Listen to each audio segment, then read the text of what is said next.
NFL kickoff. Look at this. I love it. Look at this. All right,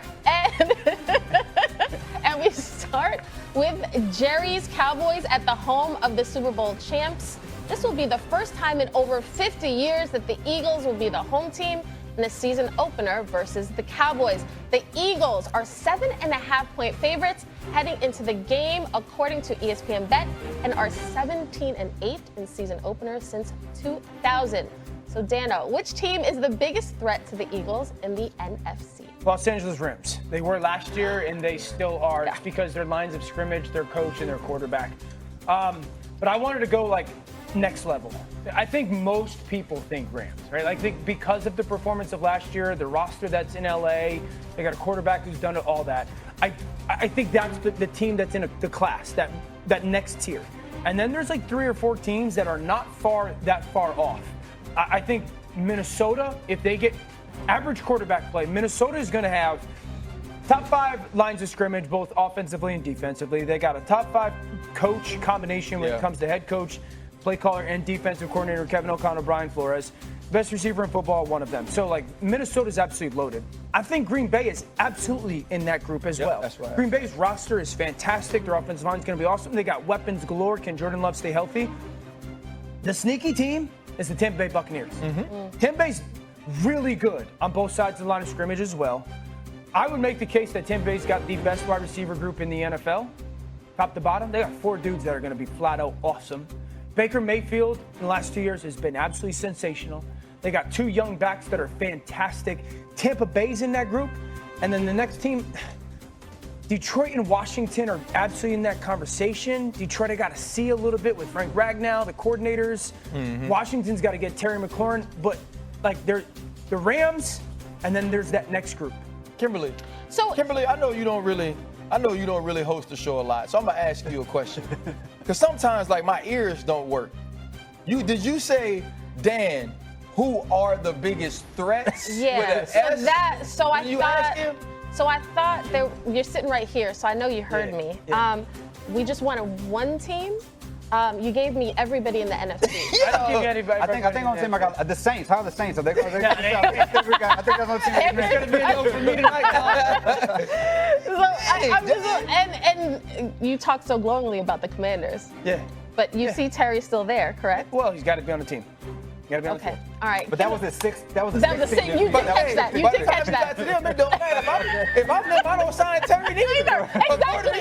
Ain't got no chance. Exactly. They the bottom of the playoff total pool. We all know it's the Rams. Okay. There's no one that you think is more competent than the Rams to do it. Is there a team besides the Rams? Not none that Dan ain't talking about. No, Kimberly, there absolutely is not. There is no team left that Dan has not talked about. There you go.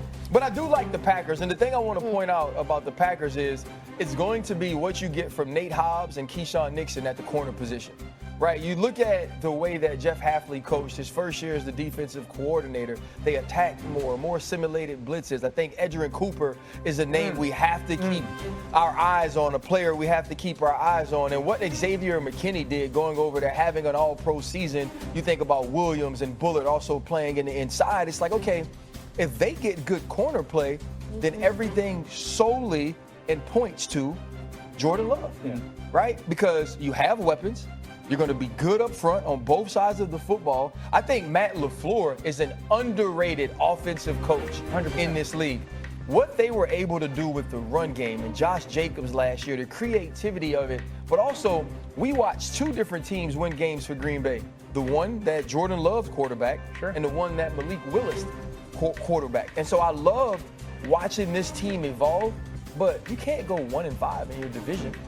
How do you impact that? It's by having a quarterback who plays his best in big moments, in big games. Do you think, can I just ask, do you think Jordan Love is ready right now to take that? I think Jordan Love has to be. I believe this is the year that tells us if Jordan Love is one thing or if he's not, right? Is Jordan Love, and you don't have to be Patrick, Lamar, Joe, and Josh. but is he on that next level? Is he the leader of the pack there? Because if he doesn't take that step this year, I don't believe he ever takes that step, and we got to stop talking about it. I'm going to pull from chapter 3 of Dan's audiobook and go with the Lions there. Like they were, I mean, I agree with you. I would say the Rams would be probably, I don't like books. That's a real thing. I would say the Rams would be sort of, a team that we can kind of agree would be right there. But I think the Lions, and you said you have to see, and I kind of agree with you. I'd have my concerns about Jared Goff without Ben Johnson and the changes there. But when you look at offseason moves, and everybody's talking about who you gained in the offseason,